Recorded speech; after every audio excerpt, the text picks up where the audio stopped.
আমার সহপাঠীরা ইসলামী বিধানগুলো ভালোভাবে মেনে চলে না, তারা প্রায় সময় বিভিন্ন আজেবাজে গল্পগুজবে লিপ্ত থাকে। এই অবস্থায় আমি যদি তাদের সাথে সম্পর্ক ছেদ করি অথবা কথা না বলি, তাহলে কি আমার কোনো পাপ হবে? সহপাঠীদের মধ্যে যারা ভালো তাদের সাথেই সুসম্পর্ক রাখতে হবে, আর সহপাঠীদের মধ্যে যারা পাপে লিপ্ত কিংবা ইসলাম সমর্থিত নয় এমন কর্মকাণ্ড কিংবা আজেবাজে গল্পে যারা লিপ্ত, এদেরকে বলা হয় আল জুলাসা আসু অথবা আল আসদিকা আসু, খারাপ বন্ধু, খারাপ সহপাঠী।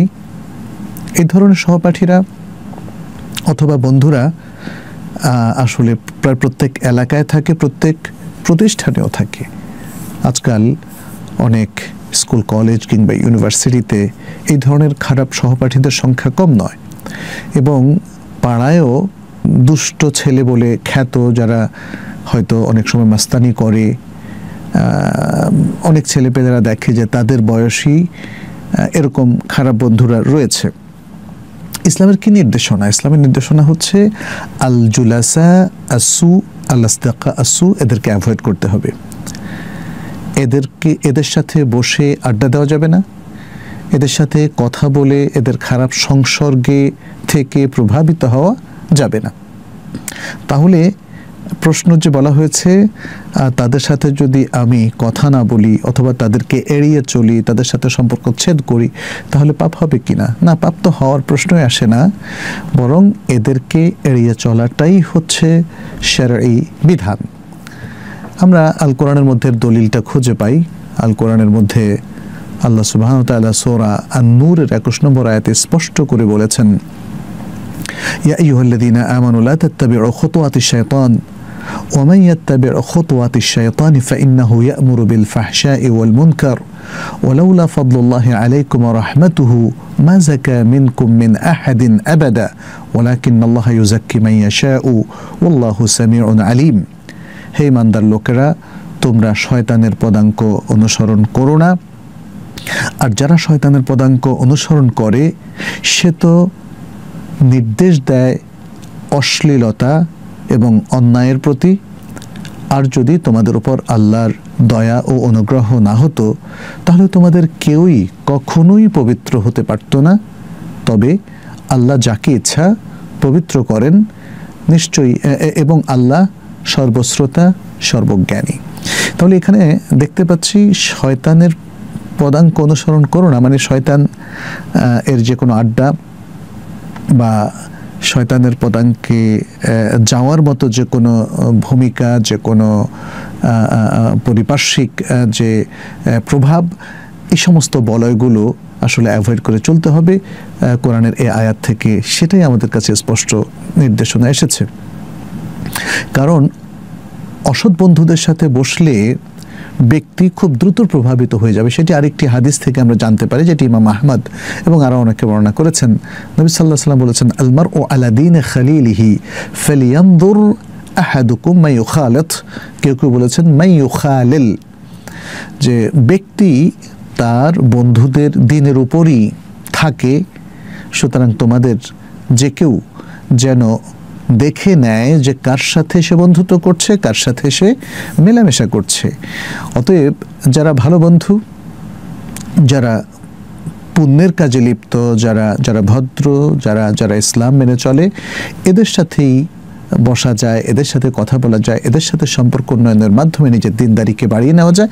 কিন্তু এর বিপরীত অবস্থানে যারা থাকে, যারা দিন বিরোধী অবস্থানে, খারাপ অবস্থানে মাস্তানি করে, খারাপ কাজ করে, অশ্লীল কথা কাজে কিংবা অন্যায়ের মধ্যে যারা লিপ্ত, তাদেরকে এড়িয়ে চলা এবং তাদের সাথে সম্পর্কচ্ছেদ করা, এটাই হচ্ছে শরঈ বিধান। আর আরেকটা কথাও আমরা এখানে প্রসঙ্গক্রমে বলে দিতে চাই যে বন্ধু এবং রক্তের সম্পর্কের আত্মীয় স্বজন এক নয়। সিলাতুর রাহিম বা আত্মীয়তার সম্পর্ক রক্ষা করার যে নির্দেশনা কোরআন এবং হাদিসে এসেছে, সেটি কিন্তু রক্ত সম্পর্কীয় আত্মীয়দের ক্ষেত্রেই বলা হয়েছে। অতএব যারা রক্ত সম্পর্ক আত্মীয় নয়, বরং জাস্ট পরিচিত বন্ধু-বান্ধব, কলিগ, সহপাঠী, এরা যারা, এদের কোনো সিলাতুর রাহিম বলতে কিছু নেই।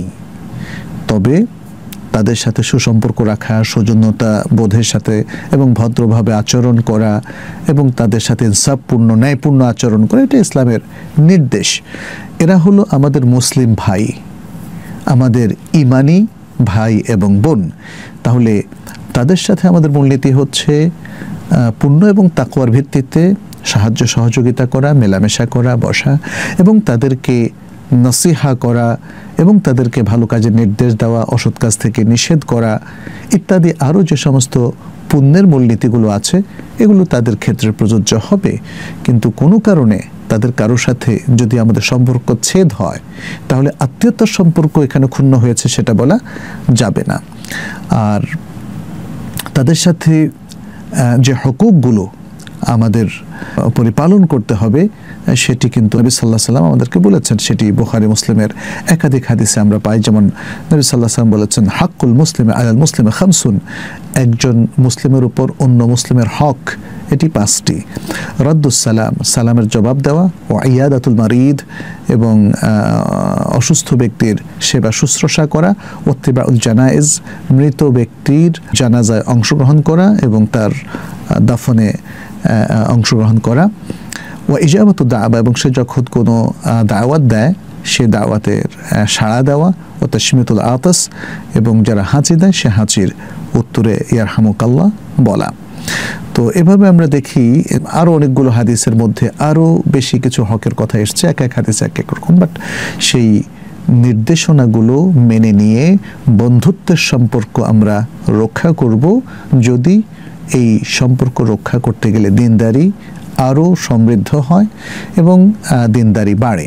কিন্তু যেখানে দিন বিরোধী অবস্থান এবং দুর্নীতিপূর্ণ অবস্থান, অন্যায় অবস্থান, তাদেরকে এড়িয়ে চলা বা তাদের সাথে না বসা, কথা না বলা, এটাই হচ্ছে শরঈ বিধান। অতএব আপনি যদি খারাপ সংসর্গ এড়িয়ে চলেন তাহলে আপনার কোনো গুনাহ হওয়ার প্রশ্নই নেই। কারণ আমাদের বাংলায় তো একটা প্রবাদ আছে, অসৎ সঙ্গে সর্বনাশ, তাই না? খারাপ লোকদের সাথে বসবাস করলেই সর্বনাশ হয়ে যাবে।